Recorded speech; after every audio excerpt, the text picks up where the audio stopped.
Welcome to the Therapist Burnout Podcast, episode 91. Hey, therapist, welcome back to the podcast. Today, I have a guest for you. Melvin is back. He's the host of the Selling the Couch podcast and just has a lot of wisdom to share from building really publicly for the past 10 years on the Selling the Couch podcast.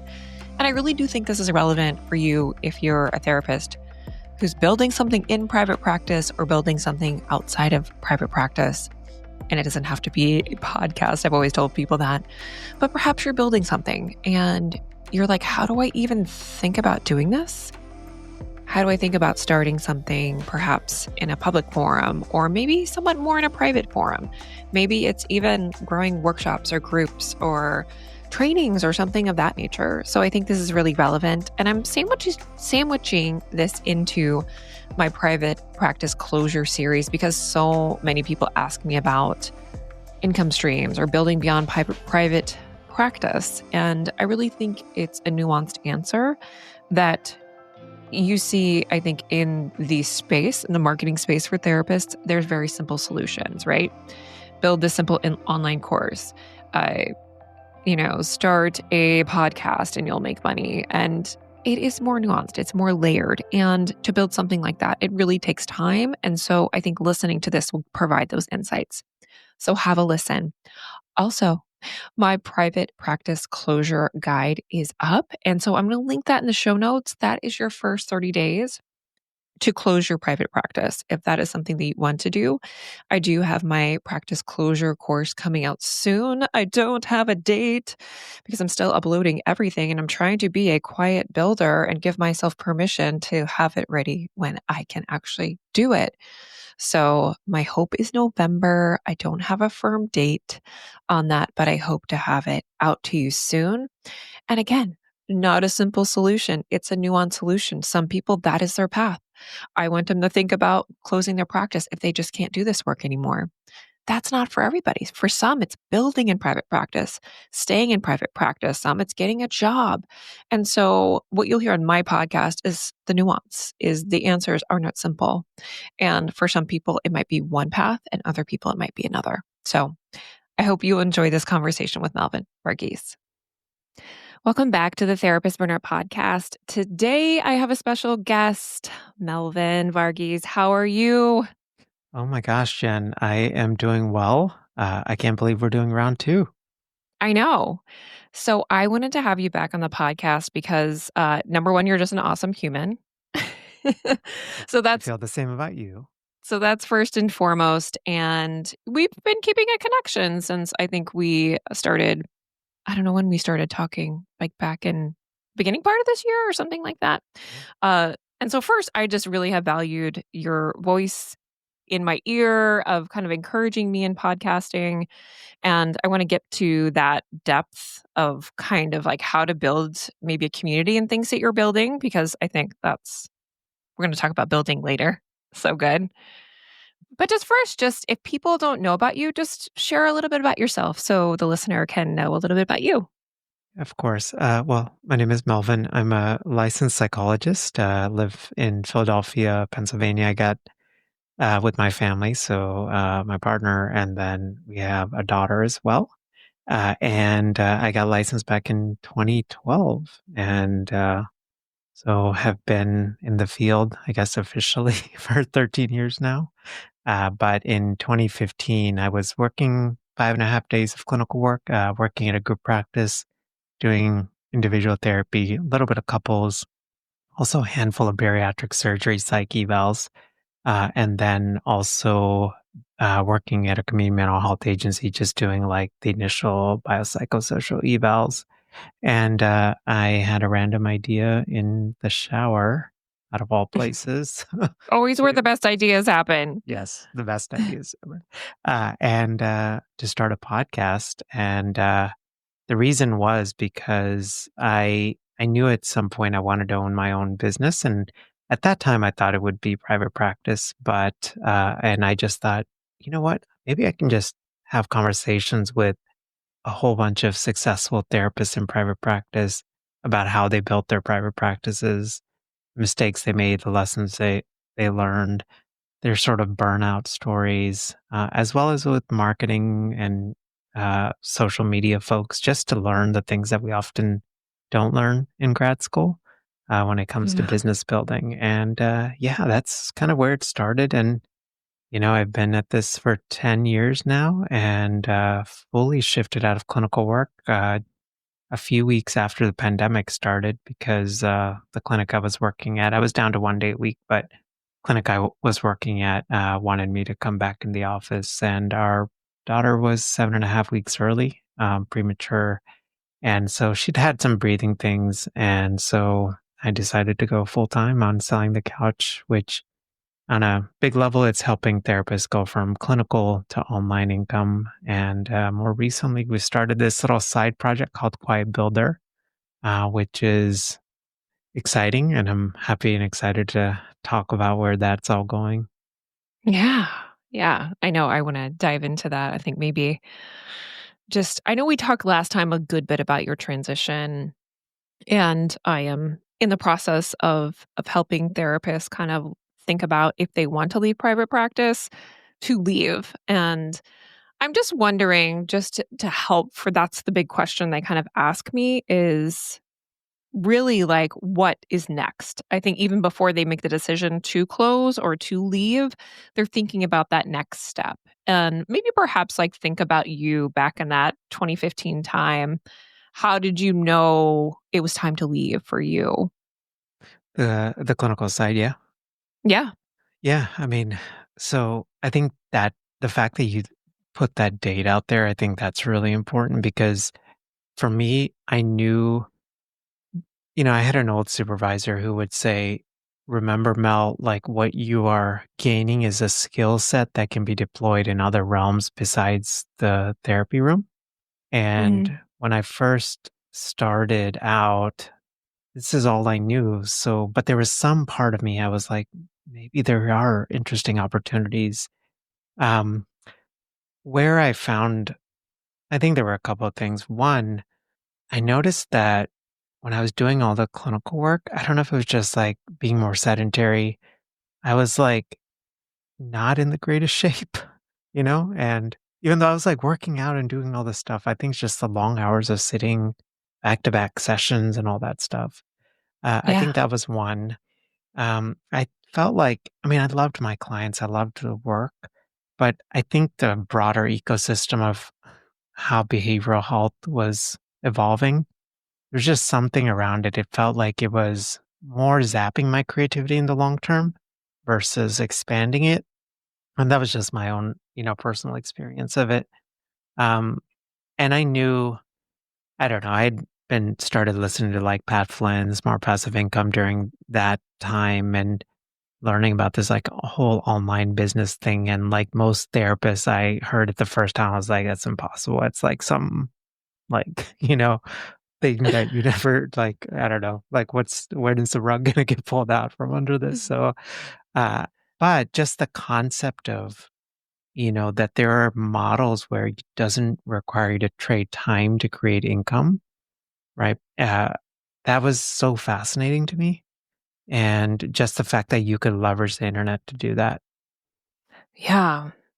It really is like crazy. I mean, to think about that you could put something out there, you could put an idea out there into the world like I do on this podcast, to have this platform and to potentially make money from that, from not doing like sitting in a chair, which I think I hear constantly from therapists is that they're trying to find that way. And unfortunately, I find out there in the world there's some people they're doing great things in the space like you that are giving them really balanced and grounded information about how they can do this and how they can maybe start small, maybe start a small project or a small thing that can hopefully grow and maybe stabilize their income, maybe become that other stream of income they can have. But I think a lot of therapists probably have been burned by people that are giving really poor advice and advice that maybe keeps them stuck or maybe is misguided or is not the right time for them. And just like a little window into my story. So I And you couldn't have stopped me, by the way. Like, you could not have stopped me from doing my first podcast because I think it was the pandemic and I, was kind of fueled by that big wave of creativity that I think came for a lot of us, which was beautiful and magical. And we can kill that with overwork. Mm. And that's kind of what happened to me, that I wanted this beautiful, like, inspiration burst that I had to translate into, this is now my job, which that trajectory just takes a certain amount of time. It takes intention, it takes building a business. And I think those things maybe therapists aren't quite ready to do. And since I'm already here, I'm curious about, like, what you've seen for therapists if they want to maybe leave their practice. Maybe they don't want to do that. Maybe they just want to build this other stream of income. How can they do that in a way, and maybe think about what you do at STC now in a way that you see actually works? Yeah, there's a question I asked myself like more recently, and thank you for sharing all of that part of your own story. Which is like, does this decision, is it kind to my nervous system Mm, versus is this like going to succeed? Because I think that was the question I was asking, the succeed question. I was letting that dictate a lot of the early journey. And I think if I'm just being completely honest, because I didn't have, like most of us, I didn't have a business or marketing background. I just took a bunch of psychology classes, right? And got a PhD. So I I felt this insecurity, that I didn't know what I was doing, right? And so that that anxiety or that fear, I think, prompted me to always push, but not think about the expense to my nervous system. And then I think also for me, I'm the child of immigrants, right? And so, I mean, I distinctly remember my parents saying, like, and they immigrated to the U.S. in their mid 30s, and I remember them saying, "We're moving because we want you and your brother to have education opportunities and opportunities that we wouldn't be able to have in India."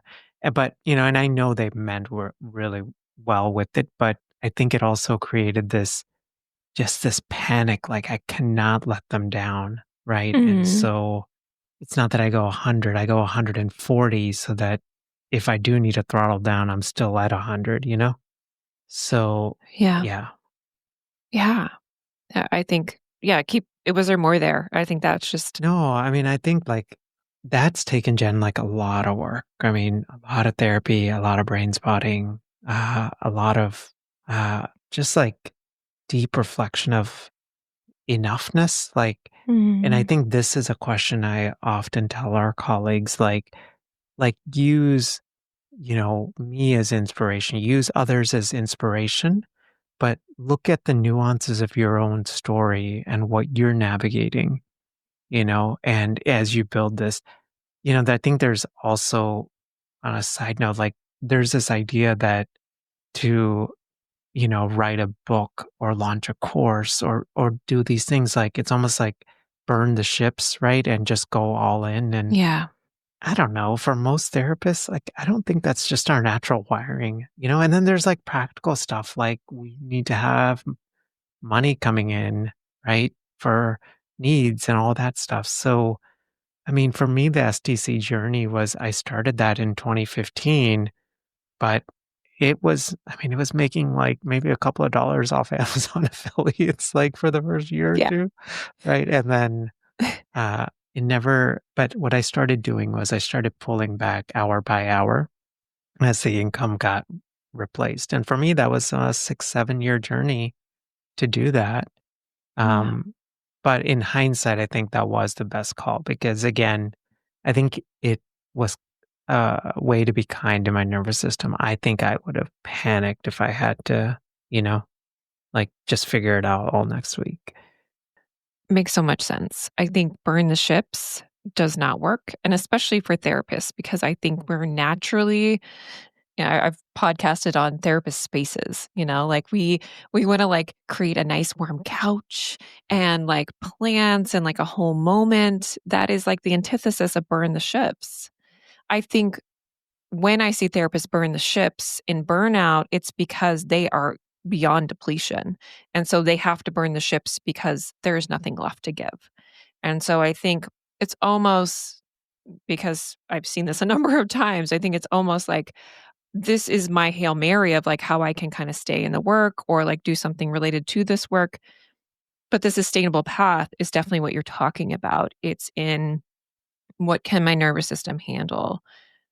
If I want to write this book, if I want to build a course, if I want to do these things, I think to have something that lasts, it has to be grounded in what can I really do every week? Mhm. What can I sustain? And I think that's the rhythm that I've had to find with my own relationship with my podcast is that, yes, this is a passion project and it cannot take front and center in my life because I'm also, at first, I'm a human, I'm a mother, I'm a wife, and then I also have to produce income for my family. And so those very real needs have to be met before I can go down and do this creative work. And so I think it has to fit within how do I have to show up in my life? And so I just think this path, which might segue into quiet builder, because I think it's just a nice kind of pivot to think about what you're building that just feels like quiet builder stuff. So maybe you could segue into that a little bit. Yeah, of course.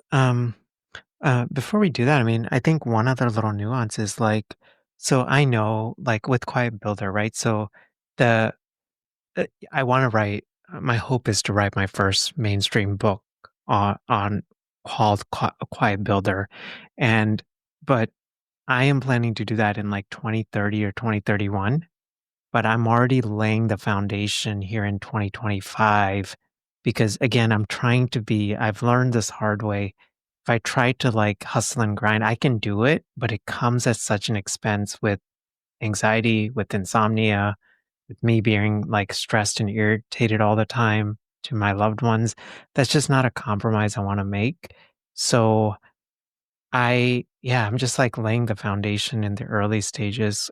Quiet Builder, I don't know. It came to me like this way of showing up in entrepreneurship. I guess the simplest way to explain it is uh, it's building a business based on the life that you want to live and on factors like relationships and health versus putting those as afterthoughts around a business. Yeah. That's, I think, the core of it. Uh, and And I think put another way, like building things in a way that is kind to our nervous system, but also like strategically is like leveraged, right? So we create things that allow us to sort of get away from the trading time for income model, but also things that are sustainable, for us on the whole. Yeah. Um, yeah. Yeah, I think most definitely. And I'm just wondering like where did it sounds almost like this was like I'm imagining almost like a whisper. I'm like Mm. hitting stuff because it's making me excited. um but this idea like where talk to me about where it came from for you and how it started to bubble. Yeah. Um, So, our daughter was born in 2018, and even 2 years prior to that, we had been going through a season of infertility, going through a number of, like, fertility doctors. I mean, I remember when I was working and doing those biopsychosocial evals in North Philly, I'd, like, do 2 or 3 in a day, and then I'd be out the door at 3:30 to go pick my wife up in Center City, then we'd go to the doctor's office either in the suburbs or sometimes we'd have to go over the bridge to New Jersey. And it was just like became a part of our routine. Mhm. And even going through that season, once we found out we were pregnant, it was just like so much joy uh and I remember like we went to all these appointments and they were just like, everything looks great, baby looks happy, like healthy, all of that stuff. And then at 32 and a half weeks, I remember I was getting ready to go to podcast movement, which was happened to be in Philadelphia that year. And it was like 6 in the morning, and I hear my wife like scream, and I come outside, and there's like water like on the floor, and I'm like, Mm. what in the world? And I didn't even like know what was happening. And then, I mean, the next thing I know, we're jetting to the ER. I don't even remember that drive. And our daughter ended up coming. We got to the ER and they put us into triage and they said, okay, she's 32 and a half weeks. We're going to try to keep her in until 36 weeks, but that means you guys have to stay here. I Mhm. can't send you home. I was like, okay. So that was Monday. She lasted until Thursday morning at 3:15 a.m. There was just, I mean, won't get too much into the details, but it led to an emergency C-section, uh, and then she was not 2.5 weeks, which was actually amazing. 2.5 weeks in the NICU. She came home at 36 weeks, but she was 3 pounds, 12 ounces. I mean, literally the size of like a football. Yeah. And then she didn't have the muscle mass, so we noticed she was not sitting up at when she needed to be. But fortunately, we had so many great doctors, and we did early childhood intervention. But all of that to say, like, it really forced me to think about how do I want to design and build selling the couch? Because there were some practical things. I mean, when you have physical therapy appointments and all of these things, I can't just like hustle and grind.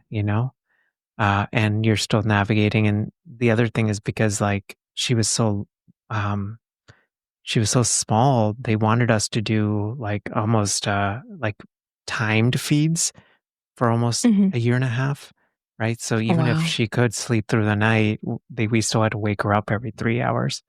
And so just the grind of that, I think it was almost like I was like, I want to do selling the couch, but I wanted to be a dad for a long time. I was hoping for a daughter. And so I think it just made me realize like I have to build a lot more quietly and sustainably versus just like a lot of the mainstream advice that we hear, especially I think in Western models of entrepreneurship that Mhm. are about like, you know, do things fast, break things, scale at all costs. It's for a season, like all that like Yeah. terminology that we often hear. It just wasn't a reality that was like we could do. So that's where it came from. I mean, I just didn't realize I was quiet building at the time, you know? Yeah. And so I mean the thing that shifted for me also, Jen, is like I started asking this question of it's not that I can't build stuff because I would think that was the insecurity driving the early days, but I started asking at what costs will this come at if I build this thing out? And that I think made a huge difference. I mean, I know right before we started, we were talking about, sort of, mm, do I want to go back into private practice? Like that question I had been navigating and struggling with the past couple of years. And initially I was like, yeah, but then I got into the weeds with it and I was like, oh my gosh, I can't even do this with so many of the life complications if I wanted to. Yeah. I do. I think I did the same thing around the same time where Mhm. I was contemplating, and I closed in 23, and I contemplated going back that fall or the next fall. I can't remember. Maybe it was last fall because I think it is a business model that can work for people. I think it can be sustainable and people can make it work. And then for other people, it just doesn't. And I found for me, at least in this season, with the emotional output I need to have available for my children, it's something I can't do, even though it's something that a part of me wants to do. Mhm. And maybe it's just not for this season, perhaps. Yeah. So, well, thank you for sharing all. I think that story. And I think a lot of people will resonate with when we have a moment in our life when life happens. And I think it has us reckon with our decisions about work and really how work isn't the most important thing. And I think especially for people in our profession, we're we're implicitly given these messages that keep going, keep pushing. And I think, especially for those of us, most of the people that listen to us have an advanced degree. And there's these dual messages. To get a doctoral degree, like both of us have done, we had to push. We had to achieve. We had to keep going. I think I told myself in that progression to become a psychologist, I can do anything for a year until you can't, until you get to this point when life happens. And for me, it was a moment where my son had heart surgery as well, and I couldn't go back to my agency job, and I launched my private practice, and that worked for a while. But I think that had me reckon with, I really don't want to put my son in daycare who just had heart surgery. I can't do that. Mm. And okay, how can I have this? And I had a very small private practice and it worked for many years. Just keeping it small, and I taught online, and that worked for a while until it didn't. And so I'm wondering about, like, I think Quiet Builder can be this frame that people can use for when we bump up against these different times in our lives that we come against that make us kind of reckon with this. Like, okay, this worked for a time. This was my season to be in private practice. Now it's not. I was in neuro rehab and now I'm not. And for you, like, just talk to me about maybe how this framework, as you've seen in your career, and how that's gone. Yeah, I mean, Jen, like, there is no way this 29-year-old me would have ever thought, this would be the path that I would take because honestly, my dream was to become the training director of a university counseling center and then have a small private practice on the side. So just, Mhm. I think, I don't know, like, I think what shifted is when I stopped, or, again, this is many years of work, but when I got to a place where I stopped creating from a place of panic and more of like, okay, what is it exactly? Like, let's look at what I want my weekly cadence to look like and let's design around that, versus, uh, I got to create this because someone else is doing it, or this is a hot market I have to go into. You know, I just think, I mean, you and I have both seen this both in our field and outside, right? Like when you do it from that model, maybe you can be successful for a season, but then a Mhm. lot of times there's either you don't realize the compromises people are making to get there, right? In health or relationships or any of those things, or it's just really hard to sustain, right? And you inevitably reach a point of like exhaustion and burnout. So, um, I don't know. I always, when we have conversations like this, I always struggle because it's like, I don't have all of this figured out at all, you know? But that's why I think people trust you in this space, because you don't appear to have it figured out, and you lead with your humanity, you lead with your vulnerability, and that's what people are attracted to you for. That's why they come to you. Well, thank you for saying that. I don't know. It's just, I think a lot of it for me is, English is my second language. I remember coming here to the US and not being able to speak English. And so there were so many people who poured into me to be able to Mhm. help. And I feel like in the same way, it's like now I get the opportunity to just share and I don't have to like have it all put together necessarily. And even like, I don't know, the weird thing is, and I know you understand this. What's also weird is we have these podcasts and these platforms where we make these pivots and then we have to, we share about the pivots, right? Whereas these are, for many folks, these are decisions made privately. Right. So, Yeah, people say that about me talking about closing my practice. Like, we never on LinkedIn, we both of us have a LinkedIn presence, but you never see like closed my practice. I actually did see a post from someone today that said they left a toxic work environment. I don't know if you saw that post today, but it was, I should look up and something. see who it was from. But it has like 500 comments because we're not doing this work in public spaces. And when I was going to launch a private practice a year or two ago for therapists, maybe an EMDR focus, which I would be great, but my nervous system couldn't handle it. And I remember when you posted, I think you had a podcast on why you weren't going to launch your practice and why it wasn't the right time. Yeah, that was a part 1 was, "I'm going back into private practice," and then a few months later, I decided not to.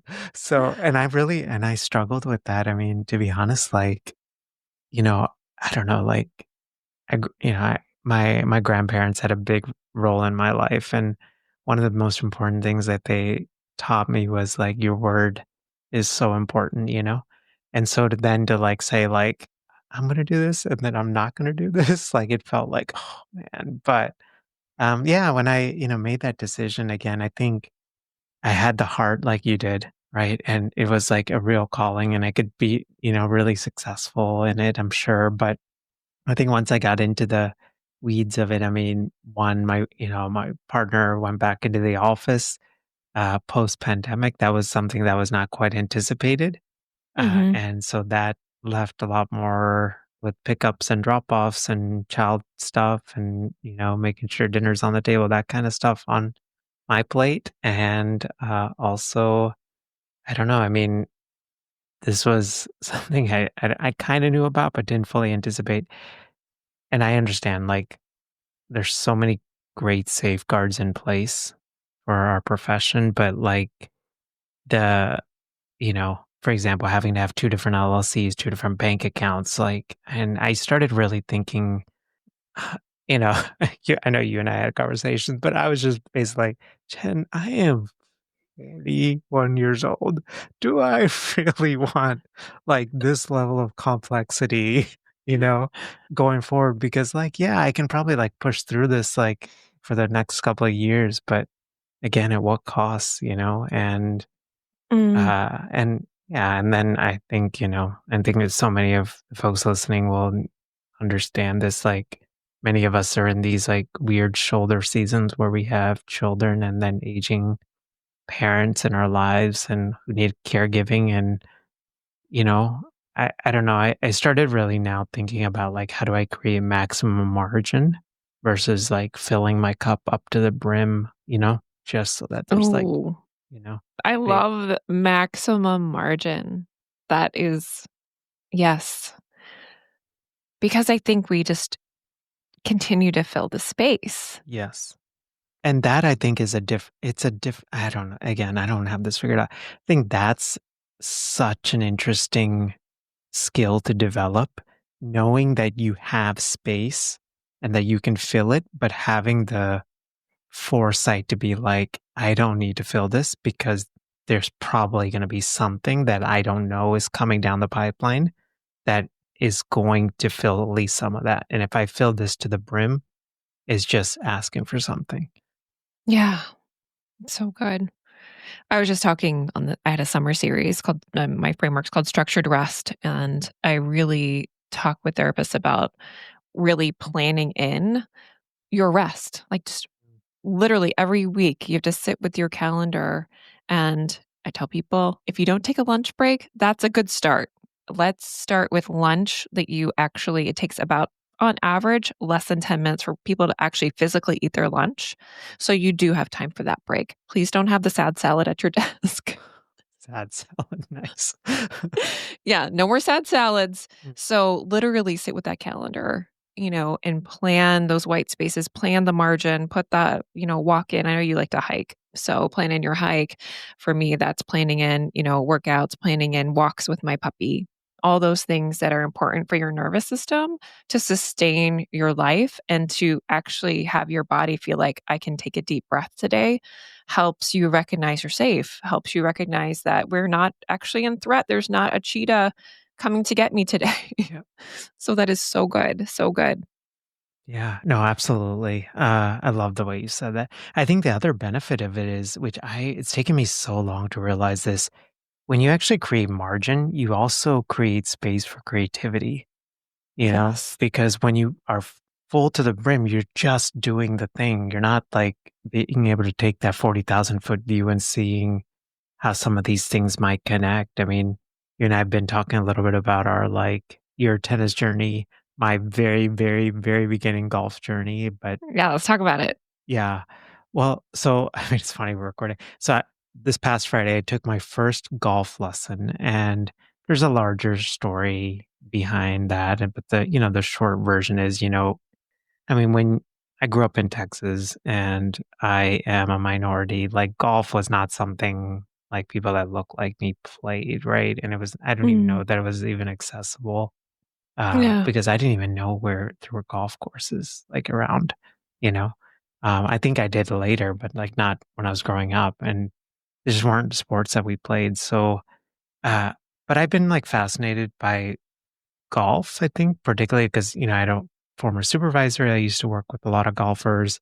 I love the psychology of golf. Because you think it's about hitting the ball as far as possible, but it's actually about things like touch and how you handle a missed putt and, all of those things. So, yeah, I'm diving into golf lessons for the next, year, probably several years, but it's part of something I've been thinking a lot about, which is how do I stay in the work that we're doing, but in a unique way, in one that's actually still kind of structured around things like my family and health. And so early stages, but I think there's something with executive coaching, brain spotting, and golf. Like, so doing that on a golf course, because golf so much mimics how we respond in golf, like, for example, to a missed putt or when we shank like a drive, that usually is how we respond when in leadership or when there's Hmm. stressful moments. And so uh, my thought is, being able to actually do brain spotting in the moment, playing 9 holes or 18 holes and making it kind of an experience. And I mean, it's kind of in one, I think it combines a bunch of stuff that I like, sports psych with Hmm. being outdoors, with playing sports. So, Yeah.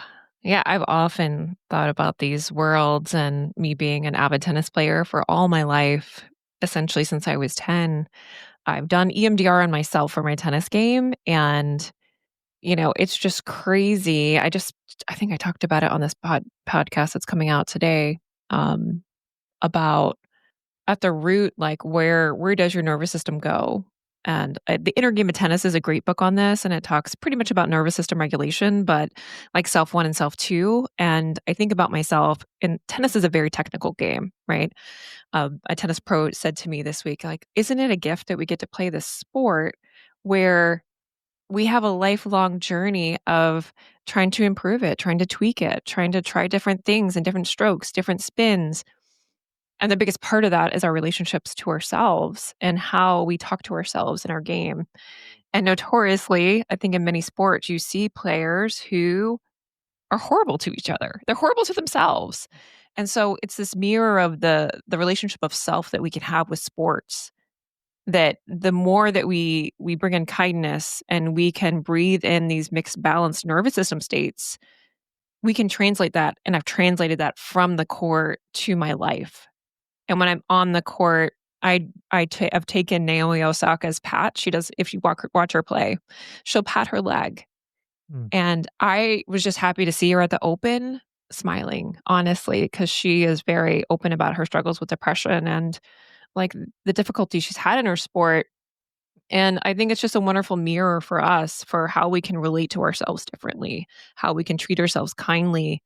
Of course, we wanna succeed. Of course, we wanna perform. But what is the cost going with your language? What is the cost to self when we're awful to ourselves?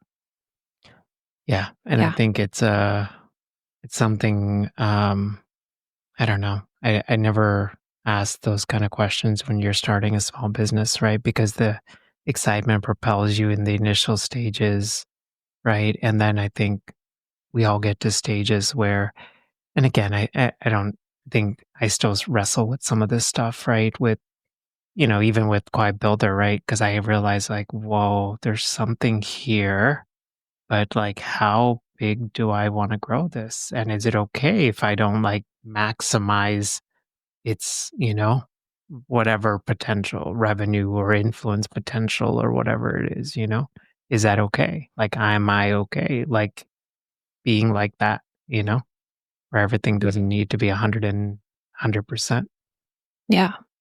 Totally makes sense. I'm wondering, because I just was going to talk about this when you were talking about selling the couch, but I know that you've seen the progression for therapists who are building things potentially, beyond private practice. But I think these principles can apply if someone is launching a private practice or is launching a business in general. But maybe launching something beyond private practice because that's what you've done. And that's what people ask me about constantly. They're like, what is another stream of income? And I'm like, it can be so many things, but I'm just wondering from your perspective what you've seen when it works for therapists, when they have the right mindset about it, like what ingredients and maybe a little bit into your work there. Yeah, that's a great question. Um, yeah, I think the things that I've seen the most successful is uh, there's usually a few years worth of data to say, like, hey, people keep reaching out to me. Either I have a wait list or I'm getting known for this space.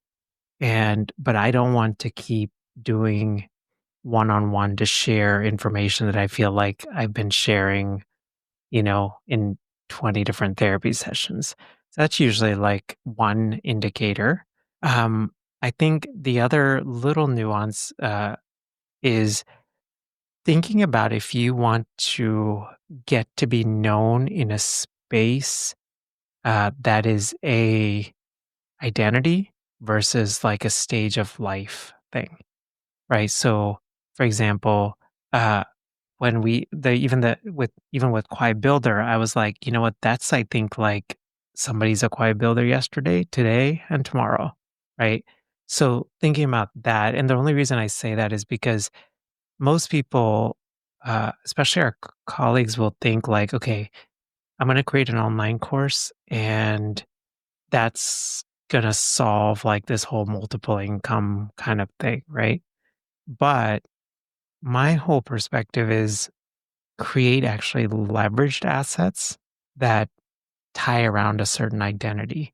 So even if, or at least gives you optionality to do that, right? So Quiet Builder, for example, will eventually have a book. It'll have an executive coaching arm, and then it has our Quiet Builder newsletter, right? So we're diversifying strategically, but they're also leveraged, meaning that if I have to show up to a meeting to do something, it's usually going to be serving one to many versus one to one. So I think those are, I know it's a lot of like tactical stuff, but I think that's just something to think about. Like, am I getting known for something? Is this an identity kind of thing? And then one of my most favorite phrases a friend shared is, think in decades versus days. And I think that's a good like handle because I don't know. I think, especially in this world now of AI where content creation is so much easier, right? Reputations take time to build, especially, people that want to work with you or companies that want to work with you. They're not looking to see, hey, did you post on Instagram, three times in the last 4 months? They're like, hey, have you shown up here consistently? And are you the person that we want to actually like line up with? Think Yeah. and I didn't think about that stuff, in those early stages, but Yeah. And I think that allows for the margin, right? It allows for like me, I took like a whole month off of in the summer off of social media and I plan to take a longer breaks over this next calendar year Mm. of July and August and really thinking of like sustainable ways. I started a LinkedIn newsletter monthly, which is going to drive more of my content, I think, over time to actually have me show up more deeply, but less like I think of social media posts as like the junk food of social media content. And then like the really great meal is like your podcast or your blogs and your newsletters. And so, really diving into those things. And sometimes like you start out with junk food just to kind of see like, well, what is the main meal going to be? Because I don't know yet. And so we are putting out a lot of stuff out there. And it's not that junk food is bad because it tastes wonderful and we love it. But I think we Yep. have to think about that sustainable path. Like the sustainable path, I think is the way to go. And I think that identity of what you want to be known for and like what has legs is important. Like, can I really talk about this Yeah. uh, for years? Yeah. Yeah. It's a huge Um, question. yeah, absolutely. And I think in multiple income streams, right? You just have to give time for opportunities to compound, right? So, for example, I'm sure there are situations where this happens, but I think by and large, for most people, if you're gonna, there's so many therapists that want to talk from the stage, right? But those opportunities usually happen when you've built a reputation in a certain area for a number of years versus going from one topic to the other. Yeah, I think so too. I mean, I think we see someone way further down their road and their trajectory, and we were like, well, they have all these opportunities, and like, did they know someone? And maybe they did. I mean, maybe someone did have a leg up and have some connections. I don't know, but I think probably they have just been doing this for many, many years, and we're seeing, like, all of those years really that they're leveraged now, as you said, they have leveraged now that time and expertise and all of that work that they put in, I think. And so I think this path, while a difficult one, I think is a creative one. And I've just started thinking, like, in terms of creativity with my podcast, which I did not think before, and if anyone has not read Big Magic by Liz Gilbert, I think she has the frame for it. So I don't know, Mel, if you've read that book. I did. Ria, It's good. Yeah, a while ago, but yeah, I remember like reading it, being like, "Oh my gosh, this is so good." yeah, I just read it. So I, did a deep dive over the summer in her work and I've been podcasting on it recently. But I think to think about, this creativity is something that, we have to do in a way that is sustainable and that I think we can't do it from a place where we're constantly depleted. So I know we're rounding the end of our time together, and I usually ask guests how they're finding joy today or recently. And you talked a little bit about that, but maybe it's something else. Yeah. Well, I can even share a recent, so I had my first golf lesson on Friday. And, I'd been kind of, telling my wife and then telling our daughter, "Oh, yeah, golf, golf." And then, 7-year-old, right? Like, I get the eye rolls from my wife, right? And 7-year-old, she's like, "Dad, stop talking about golf," right? So then I, uh, I put, I bought a putting mat, right? Because you gotta buy a putting mat, So I Of have an course. indoor putting mat. And so I put this thing out yesterday and we're watching football and, like, our daughter just, like, I don't know, she just gravitated toward it and just started, like, using my putter to, like and we turned it into a whole game, like, where, we have to get the ball into this area within 4 putts or less, and we spent, like, hours doing this. And then she woke up this morning being like, "Dad, do we have time to putt this morning?" And I thought, that is joy, right? Just to be able it's yeah, like, I'm doing golf and all that, but, like, it's not really about the golf, like, it's about creating these moments of connection and shared memories. Yeah, that's so good. Yeah. Awesome. Well, thanks so much for coming on the podcast again. Can you let people know where they can reach out if they want to connect with you more?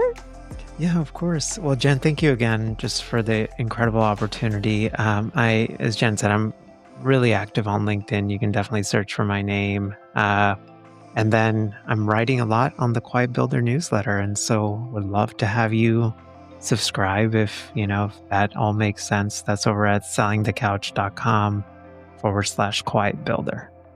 Great. Well, I'm sure people are going to reach out and I will talk with you soon. Thanks so much for being on the show. Thank you, Jen.